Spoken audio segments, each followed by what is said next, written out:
मैं आभार व्यक्त करना चाहूँगा माननीय अखिलेश यादव जी का, हमारे राष्ट्रीय अध्यक्ष, पार्टी के नेतृत्व का, और संपूर्ण उस इंडिया गठबंधन के भी नेताओं का, जिनकी सद्भावनाएं, जिन्होंने उत्तर प्रदेश का विशेष रूप से एक तरह से उत्तर भारत की कमान माननीय अध्यक्ष, हमारे राष्ट्रीय अध्यक्ष जी के हाथ में दी है। आपको जानते हैं, हम सब जानते हैं कि उत्तर प्रदेश से प्रधानमंत्री का निर्णय होने में एक महत्वपूर्ण भूमिका उत्तर प्रदेश की होती है, और वहाँ के निर्णय राष्ट्रीय अध्यक्ष जी के ऊपर डाला गया उनकी योग्यता को देखते हुए, और इतना विस्तृत अनुभव मुख्यमंत्री के नाते, नेता विपक्ष के नाते उसको देखकर दिया गया, तो हम बड़े गौरवान्वित महसूस करते हैं अपने को। और जैसा कि आप लोग जानते ही हैं कि अब गठबंधन फाइनल हो गया है, और ये चुनाव गठबंधन के प्रत्याशी इंडिया गठबंधन के हिसाब से होगा। और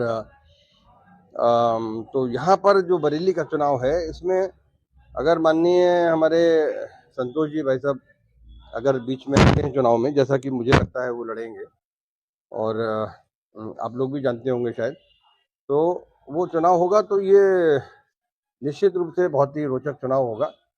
बस निष्पक्ष हो, हमें कोई पक्षपात अपने पक्ष में नहीं चाहिए, लेकिन हम चाहते हैं ईवीएम से ना हो, और ईवीएम से होगा तो भी जिस तरह की व्यवस्था है, मुझे नहीं लगता कि कोई गड़बड़ कर पाएंगे। लेकिन जनता ज़्यादा आश्वस्त रहेगी अगर बैलेट पेपर से होगा, एक बात। और चुनाव रोचक होना है, और अब पब्लिक जो मेरे से कहा है कि जब चुनाव संतोष जी लड़े, माननीय संतोष जी लड़े और 8 बार सांसद रहे, तो उन्होंने जब 8 बार में कुछ नहीं किया, तो वो शख्स अब 9वीं बार में अगर जीत गया तो उसको क्या मोटिवेशन होगा। 5 साल बाद उनकी उनकी वरिष्ठता और हो जाएगी, वो और वरिष्ठ होंगे, और अनुभवी हो जाएंगे, 81 वर्ष के हो जाएंगे, तो दूसरा चुनाव लड़ना नहीं उन्हें। तो जब पिछली बार जब उन्हें लड़ना था तब काम नहीं कर पाए, तो अब कैसे करेंगे। तो क्षमता की बात है। वो नाकारापन जो रहा एक सांसद के रूप में, वो सबने देखा है, सब भुगत रहे हैं, बरेली भुगत रहा है। जाने कितने नौजवान बेरोजगार हैं, बेरोजगारी के ग्राफ में बरेली बहुत ऊपर है उत्तर प्रदेश में। तो ऐसे टैलेंट हमारा बर्बाद हो रहा है। उसको हम तो जब थे तो सरकार आधे टाइम में एक और दल की थी और दूसरे टाइम में एक और दल की थी, उसके बाद ये सब काम करा पाए। लखनऊ में जैसे भी कराया, हमें मालूम है हाईवे से संबंधित यूपी गवर्नमेंट, ये भी आप जानते हैं कि हाईवे के लिए स्टेट गवर्नमेंट की कंसेंट चाहिए होती है, वो एनओसी चाहिए होती है, तब हाईवे बनता है। तो वो सारी मिली, सबका बंदोबस्त किया गया।